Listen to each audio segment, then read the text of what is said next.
January 6, 2021, when we saw those large groups of people amass on the Capitol Hill. You will remember this man's face particularly. His name is Jacob Chansley. He is the so-called QAnon Shaman.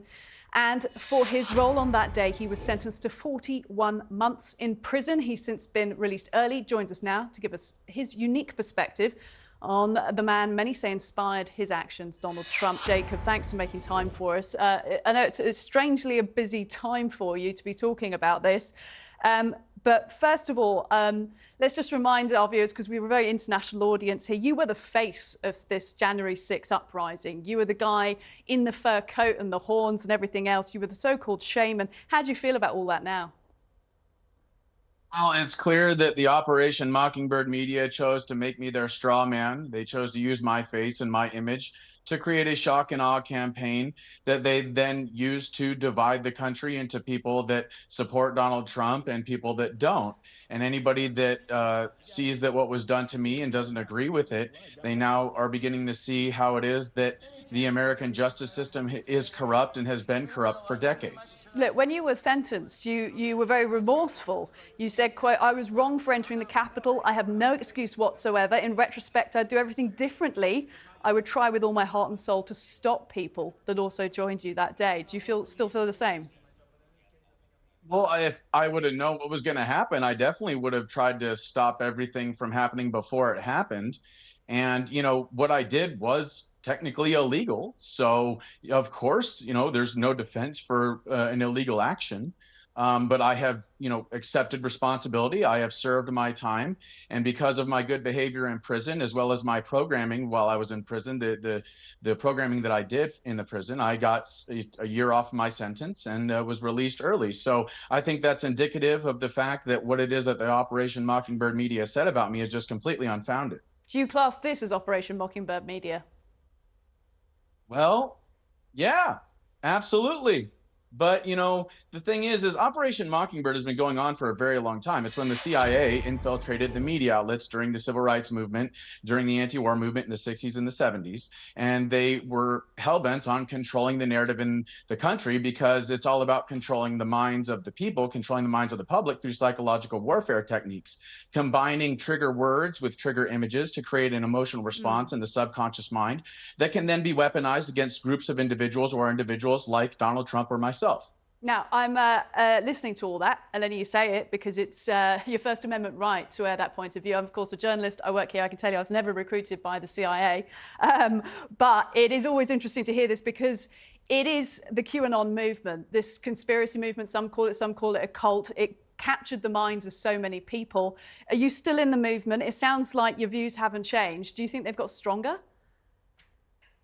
Well, QAnon is a fiction created by the media so they could discredit Q and the Anons that were following Q. QAnon is a fiction created by the media so that they could basically smear the very founded realizations and revelations of a debt-based fiat currency controlling our monetary system, the child and human trafficking networks that are all over the planet and are used by these elite groups that control the banks and the Federal Reserve to blackmail people into submission, like what was happening with Jeffrey Epstein. If you look into what happened with Jeffrey Epstein and the fact that his client list has not been made public, or the fact that like the Finders, which is on the government website, and how children were being abducted and abused and put in cages. If you look into the testimony of Ronald Bernard, if you look into the Franklin cover-up in Nebraska. Jacob, we could keep listing all night. And we could keep going all night. Absolutely, we could go all night. I'm going to couch all of this by saying those are your opinions, those are allegations. Here in the United Kingdom, our broadcast media is heavily regulated. You'll look into it yourself. Yeah, But if you're a journalist, you'll look into it yourself. These things are very real. You can look them up very easily.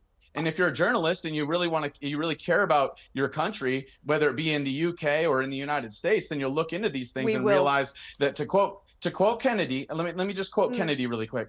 "We are opposed around the world by a monolithic and ruthless conspiracy that relies primarily on covert means for expanding its sphere of influence, on infiltration instead of invasions, on subversions instead of elections, on intimidation instead of free choice, on guerrillas by night instead of armies by day." Let's hear some other views on this. I'm not done.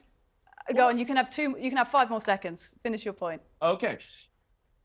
is a system which has conspired vast human and material resources to create a tightly knit, highly efficient machine that combines military, diplomatic, scientific, economic, and political operations. Okay, Its preparations here on are Talk concealed, TV, not we allow headlined. all different viewpoints and opinions, much like your First Amendment there in the US. So we are going to open it up now to our panel who join me in the studio, who are listening to all of that, and ask you what you make of it all when that is somebody who claims to be one of Trump's major supporters, Paula. Well, I have to say that what I would like to ask Jacob is, I'm intrigued about the whole corruption.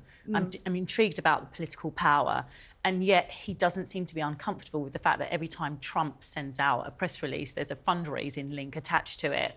I mean, why is nobody uncomfortable about that? That's a normal part of American politics. Yeah, well, why, you've got to raise money in order to function in the political sphere. Why is nobody uncomfortable about that, was my question. Why is it the case that we are quite happy to attach fundraising to what should be something for state-funded politics? Is that what you would have? Is that so wow. That's so amazing? Imagine that, state-funded politics. It's uncomfortable for me that a man who ran a number of businesses into the ground could then take over a country and is now suggesting that this country is somehow corrupt. Is that not just, it is just the American system. It might feel uncomfortable for us, but they are allowed, you know, private businesses, private donors, private everything to fund themselves to the moon, and they do need It's literally, Paula, that is literally what happens in the UK. Yeah, I send out an hang on, Neve, how do you please? I send out an email. It's regulated. Yeah, I send out an email every other week asking for donations. I've got my own business. I'm running a political party. We're seeking votes. We would like to help run this country better. So it's what you've just said is there's nothing corrupt about that process. Our donations are clearly declared above a certain level. I would suggest that there are questions that Jacob may have wanted to ask Trump about that and may have wanted to suggest about that, but he seems quite comfortable to allow Trump to behave in ways that may be questionable. I have said that as a man who has run a number of businesses, those businesses and the way he has run them has been questionable. And he has faced a number of very serious questions about that. He doesn't seem to be worried about that, and that he's taken that questionable behaviour into his presidency. He doesn't seem uncomfortable about that.